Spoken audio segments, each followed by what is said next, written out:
what lessons have you learned, have veterans taught you about resilience, leadership, and finding purpose after military? Okay, so hope plays a huge part in achieving, and there's a lot of different parts to this, and I'm a visual person.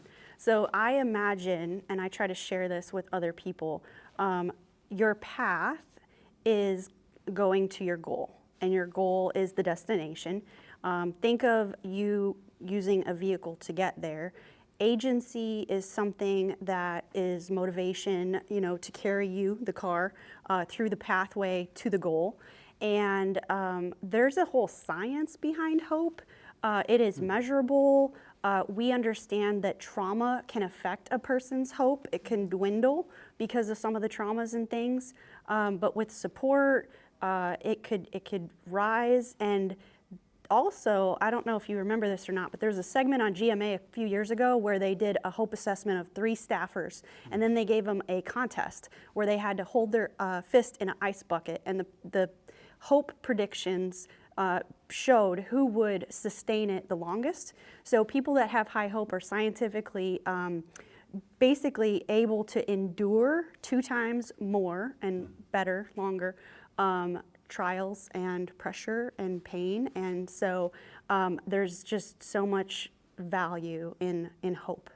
Unfinished business, I've got more to give. I'm not done yet, this life persists. Hey, what's up, guys? Welcome to Unfinished Business, a podcast for veterans pursuing new life missions. What do a military brat turned veteran advocate and a 20-year Navy senior chief have in common? A relentless drive to empower veterans through Combined Arms, a game-changing organization that's reshaping how military families thrive post-service. Megan Heil brings a lifetime of military culture and a knack for building national partnerships to the mission, while Krystle Kaszuba draws from her experience on the front lines to personally connect with veterans to life-changing resources. Together, they've helped create a network of 340 vetted organizations offering 19 categories of support for veterans and their families. In this episode of Unfinished Business, a podcast for veterans pursuing new life missions, we explore the emotional hurdles of military transition, celebrate inspiring success stories, and uncover the lessons that only veterans can teach us about resilience and purpose. If you're ready to hear how these leaders are changing lives or find inspiration for your own next mission, this episode is for you. And Megan and Krystle, it's such a pleasure to have you here today on Unfinished Business, a podcast for veterans pursuing new life missions. So thank you very much for being here. Thank you for having us. Awesome. How did I do with the introduction? You were amazing. Did I knock it out of the park? Great. Did I miss anything? You make us sound really good. That's awesome. Now, one of the biggest things is I see, and this goes along with, being a combat veteran myself and out in the community, I'm in the stands watching people that are making dynamic impact for veterans and veterans that are active, family of veterans, spouses of veterans, children of veterans that are out in the community really making a dynamic change and dynamic impact for those that need it the most. And obviously, I've highlighted several of your colleagues like Gus Kabarkas and Khalil, I think it's Khalil, right? Mm-hmm. Khalil. I remember going out to Houston and meeting him out there, and that was very cool. And I was just amazed at how many places that y'all are part of. Y'all are in everything and everywhere, and that's just exciting. There's so much respect and admiration for people that are out there trying to make a dynamic impact for veteran advocacy. So I want to give you your flowers. And I think today is that day to do that. So I'm so happy to have y'all. We'll start off with the veteran in the house, 20-year Navy senior chief.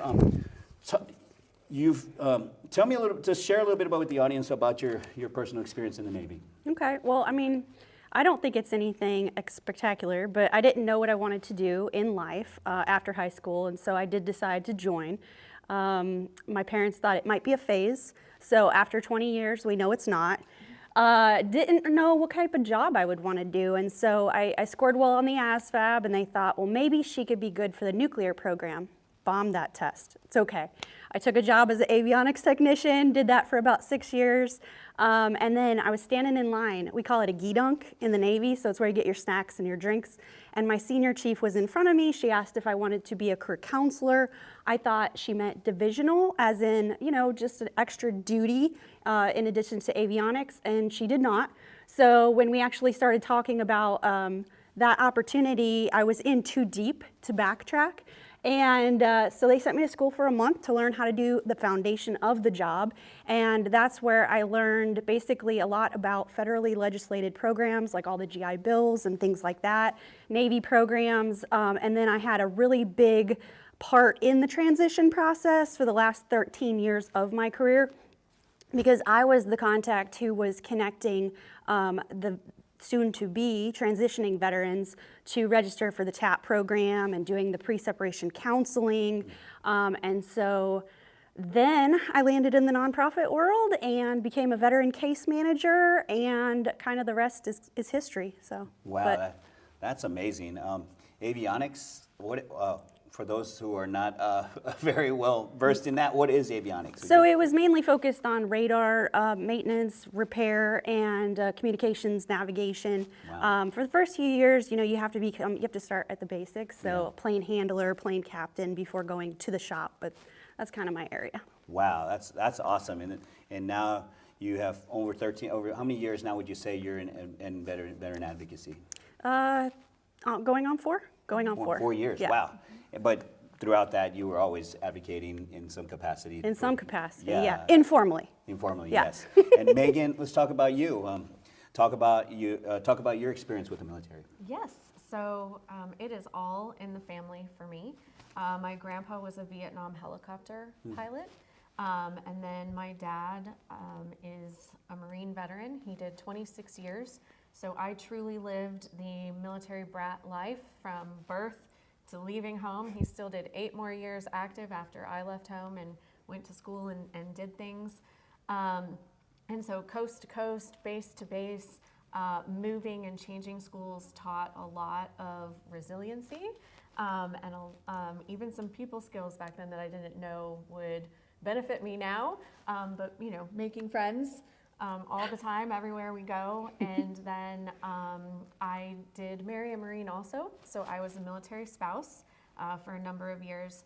And so I've seen the lifestyle from many different angles, many different phases in life. And currently I have a brother-in-law who's active duty, and my baby brother is active duty. And so we have it surrounding us, all different phases. And I only landed in the nonprofit space and veteran space about 8 years ago. And it was God's will. I was meant to be there, I was meant to do this, and be able to relate to veterans and their families about what different phases of life and transition means and how to thrive and not just survive. Wow, that's amazing. I'm sure Krystle can attest to this, and I can attest to it for sure. It's like today's military personnel and post-military veterans, right? To know that they have in your family, they have someone that's working in behind the scenes to when it's time for them to transition out, that they have someone that has vast knowledge on how to navigate and have a successful transition post-military career. That's amazing. For both of y'all, can y'all share the pivotal moment in your lives that led you to dedicate yourselves to serving veterans and their families? Each y'all, briefly. So for me, when I left the military, I was called to kind of 2 different things. I thought about becoming a JROTC instructor to lead the youth. And then I also considered working with veterans. And I didn't really know how to interview back then, so my interview was 10 minutes long. I said it was either really great or it was terrible. Looking back, it was terrible. So that just did not materialize. But I'm thankful because I feel like this is just a great fit. It's a passion for me. So every day that I get up and I'm out and about, it fuels me. It's really not like work, and I have a great time along the way. That's awesome. Yeah. And Megan? Well, I just stumbled into nonprofit with a career change, and it wasn't even in veteran services. And I got asked to help a veteran services department at the nonprofit I was working at they had a backlog of voicemails, and it was the Homeless Veterans Program at a certain organization. And at the time, the role that I did have at that nonprofit, I was quite bored. And so I said, oh, well, I have a little bit of military knowledge. Nobody really knew that. And I said, I'll help out. I'll help out with the phones. I did not know what I was getting myself into, but it was life-changing. It was a homeless veterans program. There was this whole long backlog of calls, and some were homeless and some just needed resources. And I just hit the ground running and dove into this program, and I was like, I can connect with these people just on the phone. I can connect, I can relate with them, I can build a rapport and try to help them. And that changed 8 years ago, the whole trajectory of my next phase of my own life.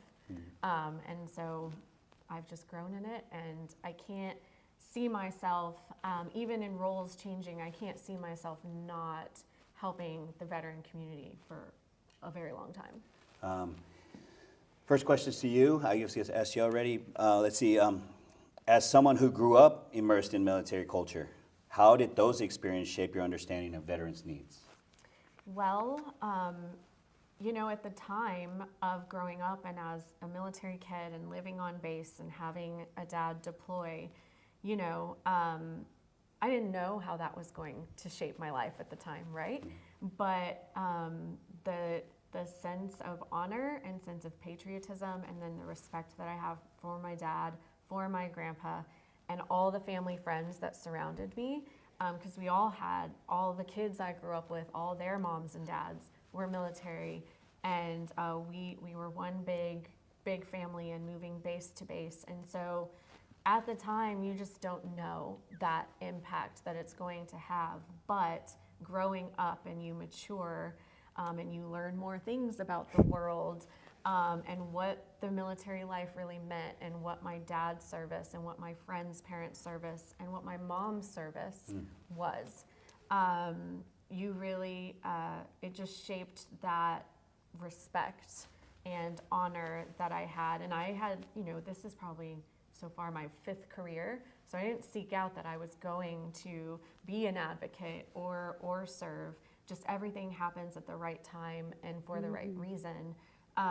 And so helping my grandpa with his stuff with the VA was impactful.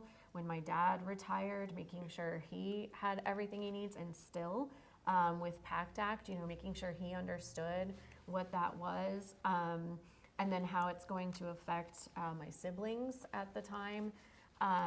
Just full circle of just really having that pride and honor that I get to do this as a job, where it does not feel like a job. Now I do have some more admin work than my counterparts have to do, and that part feels like a job.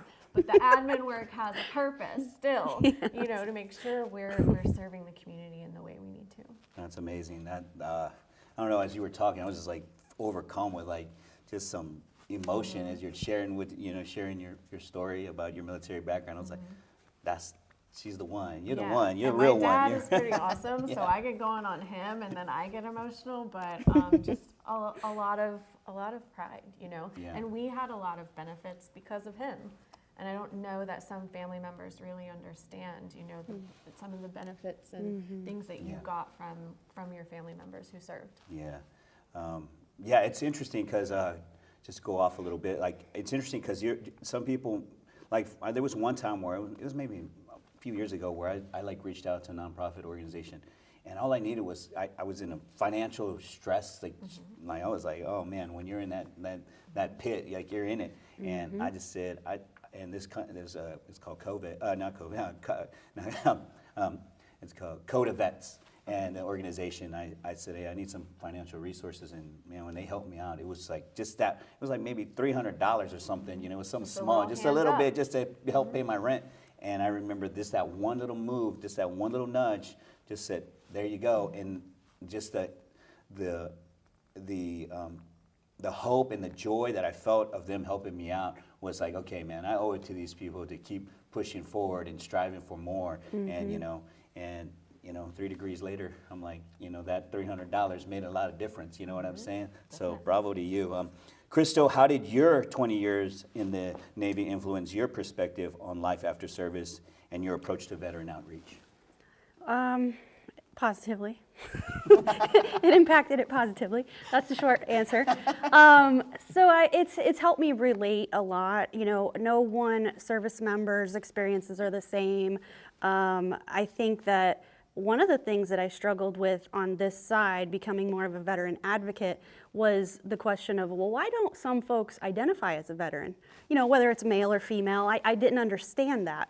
I want to understand it. And so you think about things like, well, maybe it's the nature of a person's discharge, and because if they don't get a good one, maybe that impacts the mindset. Maybe it's the length of service if they didn't serve 180 days, because, you know, we know that there's a federal and state definition of a veteran with regards to benefits.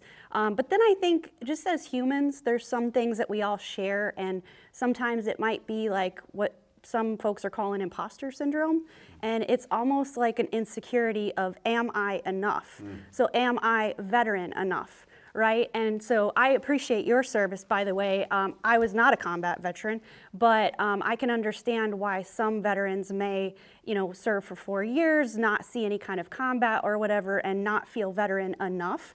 So maybe they don't identify. So we always like to ask, you know, did you serve in the military? Because then it kind of alleviates all of that. But just being able to share some funny stories, some, you know, times where we talk about, you know, not ideal situations, and maybe it's traumatic bonding by definition, but it allows us to establish rapport, because just like you shared a minute ago with your example, we know that the brain doesn't work logically and the same when a person is in crisis. And there's a lot of white noise, there's a lot of struggle to process thought, and it's not that they're not intelligent, it's just that they're going through something. And sometimes you just need that extra help or that extra guidance. And so in the short of it, I just think it's helped me open my mind to, you know, just creative ways to establish rapport. Yeah. That's such a valid point, that some veterans don't want to be categorized, and I think I fell into that for a little bit myself too. It was like, I don't want to be categorized, but I remember I told you, I was like, well, God's going to put. I didn't want to be affiliated with. I was telling you that off camera. I was like, yes. I didn't want to be involved, because I knew I went through a lot of stuff, you know. But then I realized, like I told you, God's going to put you where you want to be now. I have a podcast for this, but it's so important that you said that, because I think, you know, establishing that worth with, you know, their time and making that conscious effort to do that is so important. So I appreciate you for that, for sure. Krystle, as someone who has navigated the transition from military to civilian life, what were the biggest challenges and how did you overcome them? The biggest challenges was career, financial, and then mental. So with career, you know, you have a lot of experiences. Sometimes you have some credentials, sometimes you don't, just depending on how assertive you were in your career to obtain them along the way. And now you go into the civilian world where the terminologies are so different. So sometimes, you know, some of us will rely on some of our reserve friends who have been out in the industry a lot. But it's about building a network, and it's a professional network to understand what is available, how to speak the lingo, who might be hiring, you know. And I found, for me, job fairs were really a great way to explore, one, what's available, to connect. And maybe it's an organization that you're not really interested in, but by building that network and also figuring out your brand for after the military and who you are, what you're about, that's very helpful. With regards to financial, you know, it's just a huge amount of uncertainty before, you know, the claims process comes to fruition, to know what's going to happen there with benefits and possible monetary income. I was blessed to have retirement. I know some folks don't. And so, and mental, for me, the big challenge was the anxiety. You know, it's a lot of life change at one time, and it could be a lot to handle. And then I went through during a post-pandemic, it was 2021 when I was getting out of the Navy. So it was different. It was a lot. The world was different. The world was different. Holy cow. Yeah. So those were the big challenges. And for me, it was about, trying to have balance. I felt the urge to isolate, and I think many veterans do. I think you have to push through that block, if you will, or that wall, if you want to think of it like that. And I'm not saying folks have to be around another person 24/7, but you have to have some balance there, because again, we're created to be in community, humans, and so it helps us thrive. Yeah. Yeah. I can't believe, wow, you transitioned out post pandemic. Wow, that's like insane. I wouldn't know how I would handle that. That's for sure. That's crazy. Yes. For both of y'all, let's talk about the organization, Let's talk about it. Combined Arms. Let's talk about them. How does Combined Arms address the emotional and psychological hurdles that often come with leaving the military? Megan? So that is the whole reason why Combined Arms was developed, and our technology and our methods was developed. It's the whole backstory is that the transition experience is not the best. It's not the greatest. Everybody has a different experience. Transition looks very different for the 4-year, active service member from the 20-year. And then TAP class also looks different for everyone. It's not consistent across branches. It's not consistent across installations. There's a lot of information shoved into 1 day, 2 days, maybe an online course. Yes. Of you had years of training, months that added up to years to be the best active duty service member you were supposed to be, and for your job and the well-trained and to have each other's back. Then it's kind of a joke of, thank you for your service. Here's a 1 day, a 2 day class, and you're gonna go be a civilian now. And here's the stack of papers, and you need to take that home to your family member and tell them that life is about to look different, and you don't have base housing, schools on base, healthcare, the insurance that comes with everything, and that's really scary. And so what is out there to serve them when they do get out? Well, there are plenty of nonprofits or education institutions, state programs, the VA. It's out there, but it's big and scary to navigate. And you no longer have anybody hand holding you. You no longer have that on installation office, family readiness, MWR, whatever your branch is. You don't have that anymore of your go-to. So who do you go to? Well, you were also trained to take care of people and to be resilient. So when you get out in the real world and all of a sudden you can't and you don't know who to ask, but you're supposed to have it all together, you then create this facade of, oh, I have it all together, but I don't have it all together. So Combined Arms was developed to try to build that community and network of trusted and vetted resources in one place for anyone military connected to go to and ask for help and raise their hand and say, I need this, I need that, my family member needs this. Where do I go to get it, and how do I trust that I'm going to get the help that I need? Instead of the Google. Google is wonderful, but we can go down the Google rabbit hole, right? And veterans or military mindset folks, they're in a crisis. They need something, and crisis means something different to everybody. But you're in some stress, okay? And I need some help, so I'm going to Google what I need help for. It's going to come up with a list. I'm going to spend maybe 30 minutes tops calling, looking into the first top 3, top 5 options. I may not get a call back. I may be told that, oh, we actually don't have that program anymore. Or, well, we don't serve your kind of veteran. How did that just make you feel? Is it a post 9/11 only nonprofit? Is it a female veteran only nonprofit? Do you have to have a service-connected rating to get served? Well, you don't know that from the Google search. So now their pride is being hit. They just spent 30 minutes, they're done, they're over it. I don't have time for this. I'm going to deal with this later. And what does later turn into? Never. Years. Never. And did we address what they needed? No, they pushed it away, they compartmentalized it, And now, what do we have? We have the true crisis. We have the dreaded number of how many veterans take their lives a day. So this all was to work to break down the barriers, give them direct access to positive resources, to pre-qualify them, to match them to the providers in their community that they already qualify for based on all the technology that we've built. It's algorithms working in the background that is matching them to the services that we have, sending direct referrals, having it all time stamped and tracked. All of our partners sign MOUs with us that they have to respond to the referral within 72 business hours. So we're giving them that hand up. We're not a directory. We're not giving them more numbers to call and more websites to go to. We're sending the direct referral on their behalf to our partners. That partner gets a notification, reaches out, and then they start the work, and we track.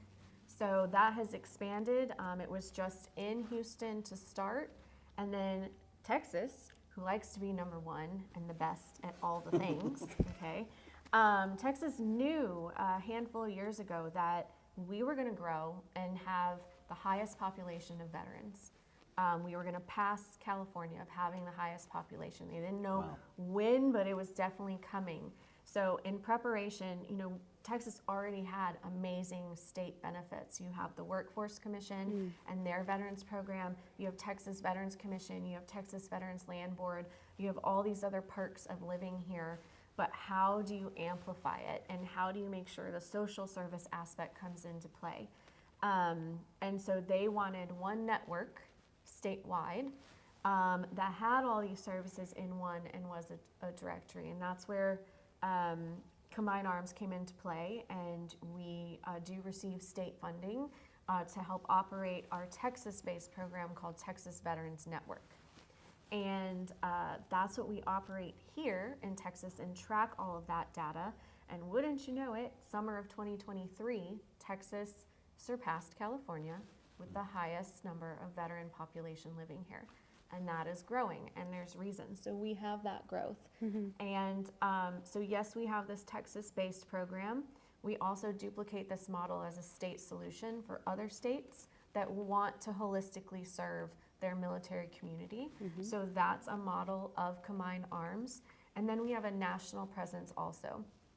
Of those 300 and whatever number we have now of nonprofits, we have about 40, 45 that are national nonprofits that serve nationally. So no zip code or county restriction, because we're growing, that anyone and their family members, their friends who live anywhere can still come through our platform and get connected to resources as we grow, but we will continue to grow our national presence as well.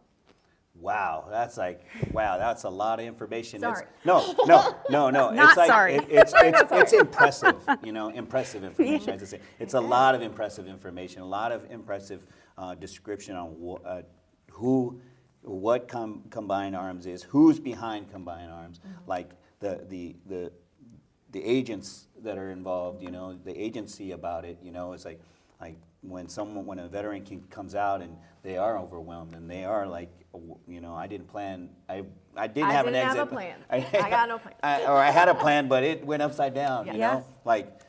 But to have that kind of, that's one of the things I would say when I visited Combined Arms, when I went out to go to the actual place in Houston, I was blown away at how many things you got going on there, y'all have got going on there, and then to see y'all in action and see you educate veterans on how to have their own personal agency and how they can maximize their agency to get the things they want to make life easier. It's been an impressive thing to see. Who's the founder of it again? Is it Hutch or something? John Borser. Okay, John. Okay. He kind of wrote this model as his thesis going through an MBA program at A&M. Wow. And then when he finished, some of his peers were like, well, what are you going to do with this? And he started it with a couple other Marine peers over some beer and pizza. and here we are.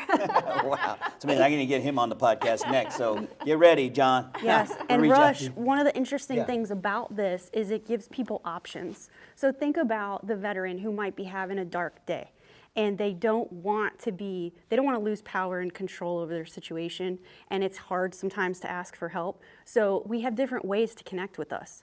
Like they can, in the privacy of their own home, on the computer or their smartphone, they can navigate online themselves. They don't need to talk to us if they don't want Yeah. to, if they're having a dark day, or they can call our call center because we have a human component to what we do as well. Yeah. So we have veterans and veteran spouses that man the phones, all day, every day, and they get to select what's the best way to connect for me. So So the audience knows your positions with Combined Arms. What's that? What? So I am the North Texas Regional Manager, and then I also help manage our national partnerships. Okay. I'm a North Texas Regional Outreach Coordinator. Awesome. Yep. And what areas do you cover and does she cover? We cover, and We Gus. cover, yeah, let's yeah, and not Gus, forget and Gus, And and Gus. Gus. If you're Shout out watching, to you Gus. probably know Gus. Yeah. So our region is 136 counties. Wow. We go all the way out to the Panhandle, Amarillo, Lubbock, Abilene, back DFW, East Texas, Tyler, Longview, Texarkana. So kind of the top third-ish of the state. So as you can imagine, DFW is a highly populated area with a large concentration of veterans here. So that keeps us busy, but every year we try to strategically plan to reach communities we haven't been in.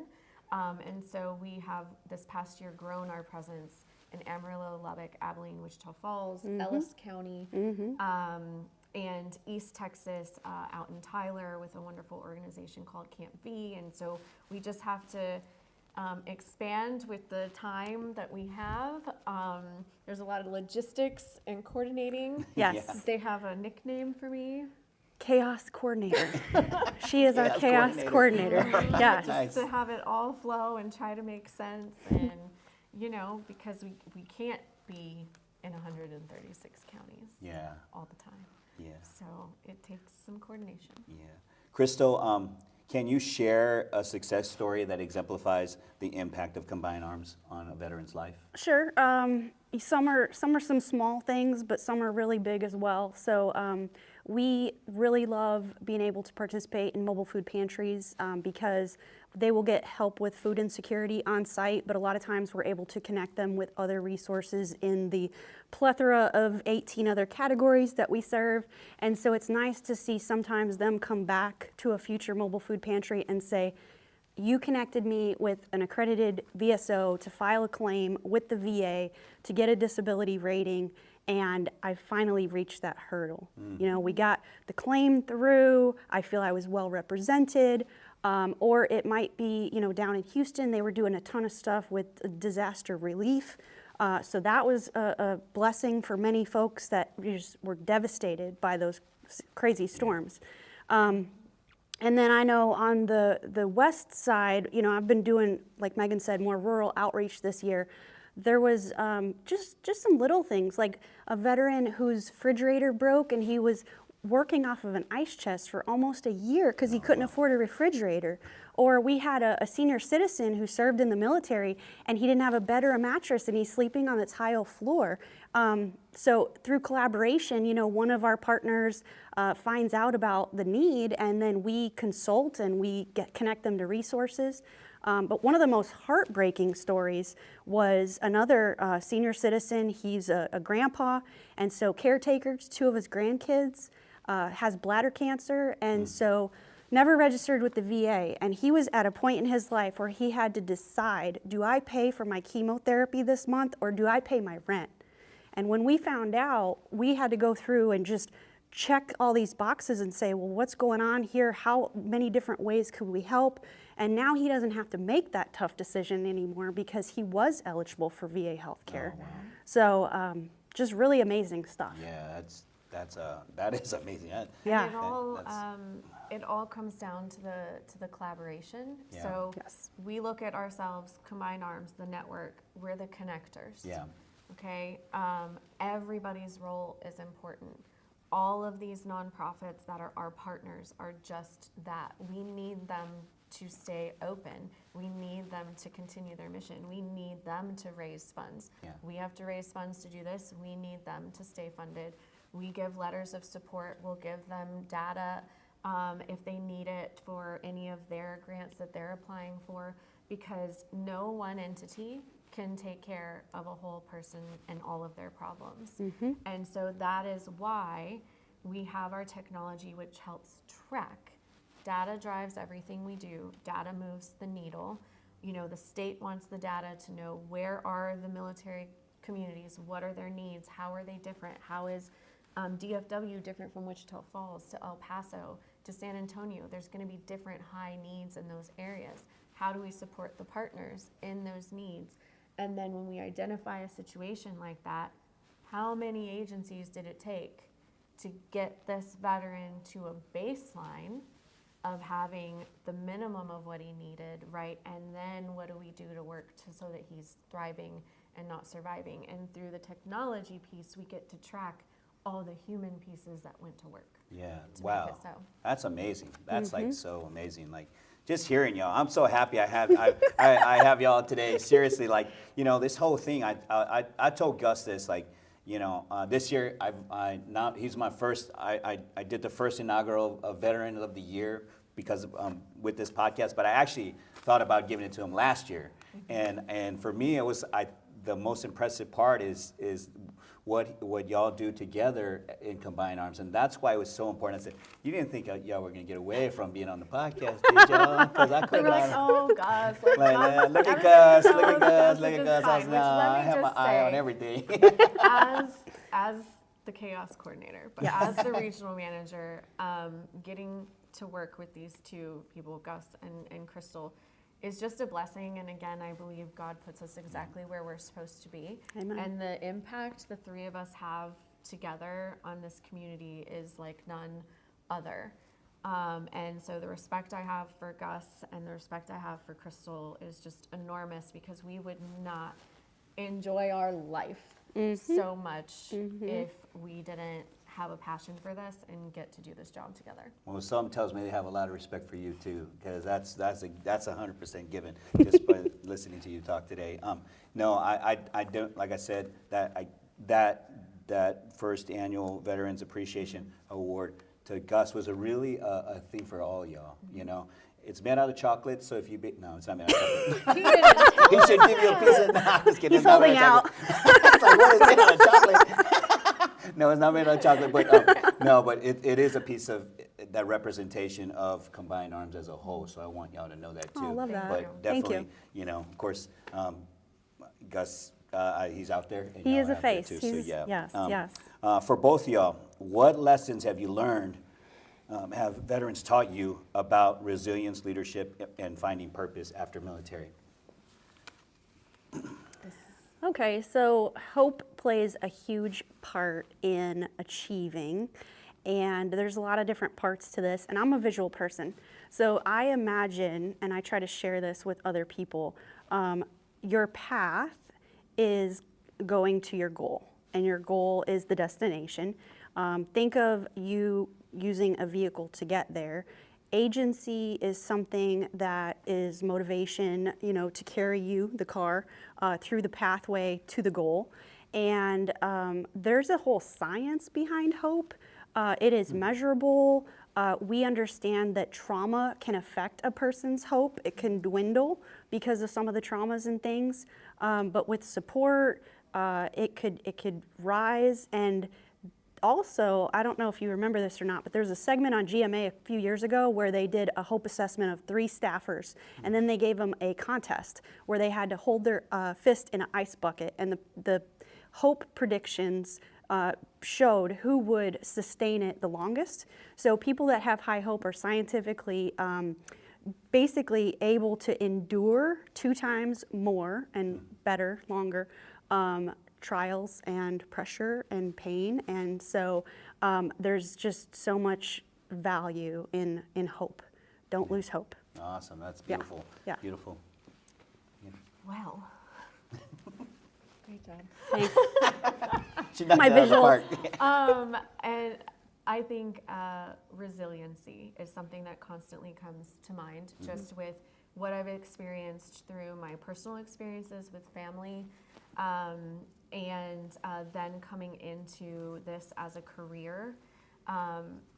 What the service members were taught, from boot camp on, is to embrace the suck, push through the pain. You will overcome, adapt and overcome. Have your brothers back, your brothers and sisters back. And so that resiliency, to not give up, to keep pushing towards a goal, whatever that is. And that is what we hear and see when we're out in the community and we talk to someone and we learn their story, or our intake team is talking with them. Sometimes they just need to be heard and listened to. Sometimes we just give information and we didn't even have to maybe make a direct referral, but we listened. We gave them some information and guidance, and it was life-changing for them, right? But that resiliency that they have been bred and taught and trained to keep pushing, that's what we want to help them with, to make them see that again when things don't look so bright or hopeful anymore, that we can give that little piece back to them in the moment of our interaction and give them a little bit of hope so that they can find that resiliency again and keep going. It's beautiful, both of y'all. I'm gonna have to, the hope with the ice, I think that's like, well, I have a cold plunge at the house, so I must be dipping myself in a lot of hope you're all the one of time. those. Well, my wife does it for 3 minutes. I used to do it for 5, now I'm gonna do it for a minute and a half, so maybe my hope's gonna, no, actually, no. Hope rising. No, actually, I'm just, every time I get into it now, I'm be like, this is to measure your hope. That's right. Get in right. there. So let's go. Let's go. Thank you. Brace the, hey, I'm gonna use both of y'all. Brace the suck. Brace the Bring me suck. that hope. Let's go.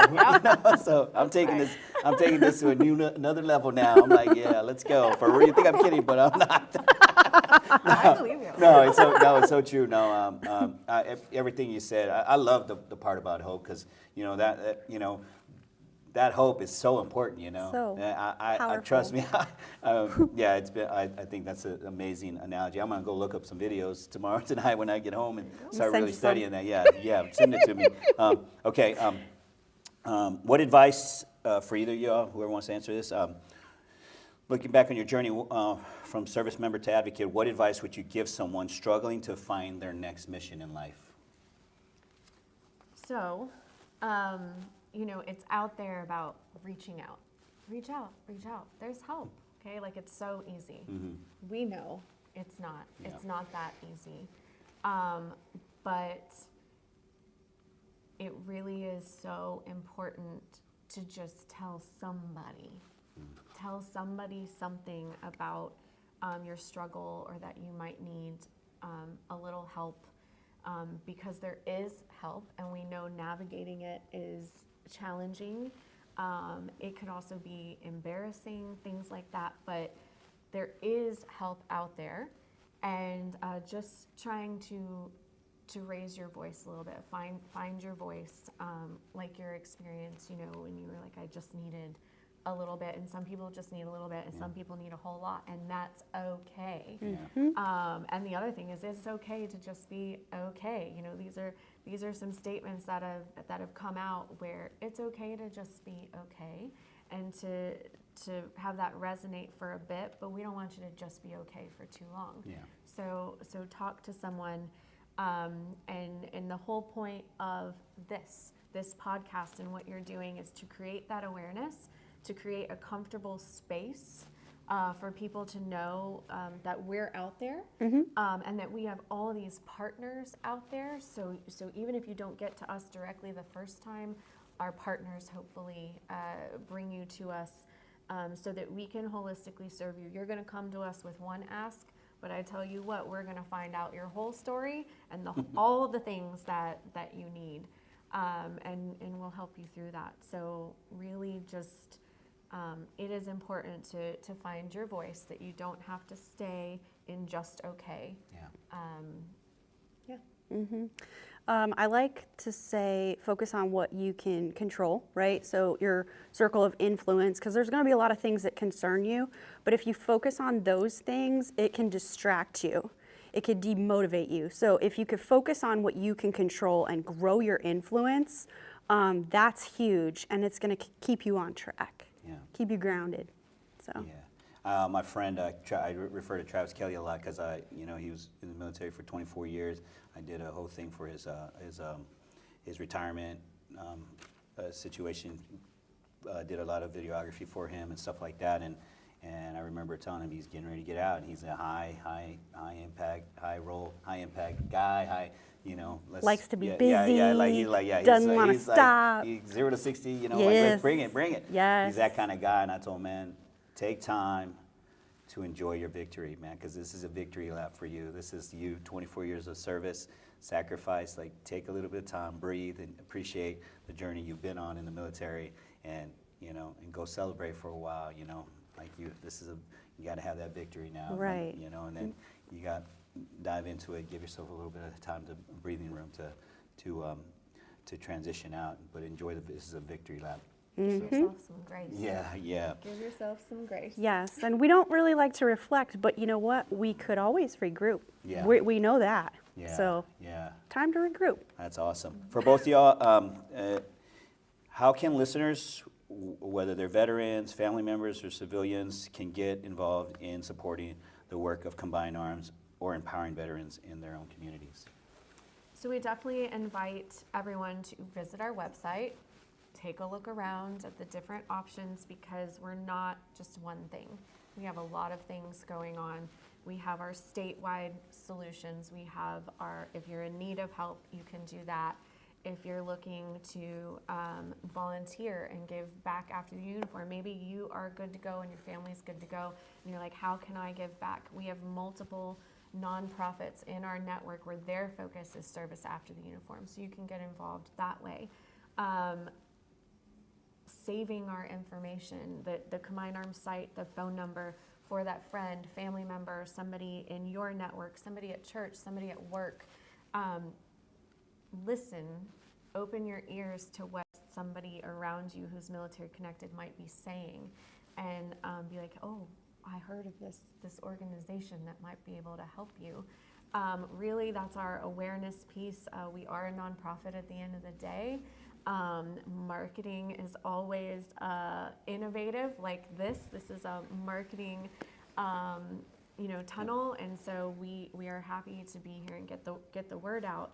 And then also supporting us and our mission, supporting technology by way of what we're doing isn't super glamorous, right? But we do have those success stories that we're tracking through that technology. And so, finding different ways to support us is always appreciated. Awesome. Yeah, and folks can follow us on social media, Texas Veterans Network and or Combined Arms, and also us individually on LinkedIn. You'll be able to monitor where we're going, what we're doing, all the fun stuff along the way. And if anyone wants us to come to an event, community event, we're happy to support those. So send us an invite. Awesome. Okay, we're gonna wrap up, but before we wrap up, I want y'all to give somebody a shout out that you think needs a shout out, or each of y'all give a shout out to either person, organization. Putting us on the spot. Putting you on the spot. Yeah, that's the question I left out. Okay, I'll go first. So I would like to give a blanket shout out to our community connectors, because we have this little, I'll say it, army, even though I'm Navy. We have like an army of community connectors, and they're just, folks. They're folks that volunteer in the veteran community or whatever. They have a good heart, and they're also our eyes and ears of just connecting those in need with any of our services. So I just appreciate the time that all these folks give to be ambassadors of Combined Arms and the Texas Veterans Network. So I appreciate them. All right, I figured mine out. So we have other regional managers and other regional coordinators across the state who are doing exactly what we're doing every day. And we have a regional manager in El Paso, Austin, San Antonio, and Houston, and 2 other regional coordinators down there. And just we all have very large geographic areas to reach. And just, I'm appreciative of them. You know, yes, I'm blessed with Gus and Krystle, but my counterparts in the other areas, we talk, we collaborate, we bounce ideas off of each other, the struggles, how to customize what we're doing to their areas. And so just, I'm very appreciative of the whole team, but the other regional managers who are out there hustling today and every day, and the coordinators down south, I'm very appreciative of them. So thank you. And some of them are a party of one. Wow. Yes. Wow. So Party of one. they do a lot. Only I have 2 regional coordinators, and Houston has 2 regional coordinators. Oh, The wow. other 3 regional managers are on their own at the moment. Wow. Wow. So Shout out to everybody's you. hustling. Yeah, shout out to you guys. No, I am so happy that we had an opportunity. I got an opportunity to meet you finally, Megan. Yes. Crystal, I'm glad we got to share a Thanks, conversation Russ. with both of y'all. It's such a great. Again, I'll go back to it again, like again and again.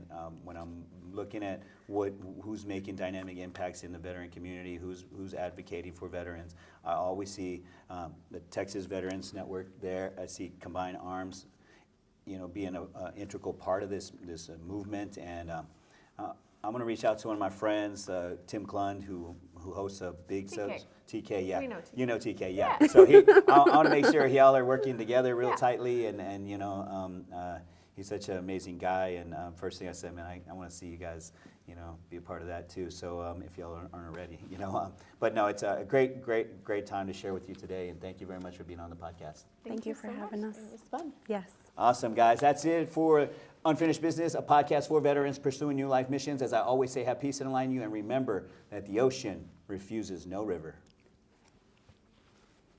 Unfinished business, I've got more to give. I'm not done yet, this life persists. This is my story, my unfinished business.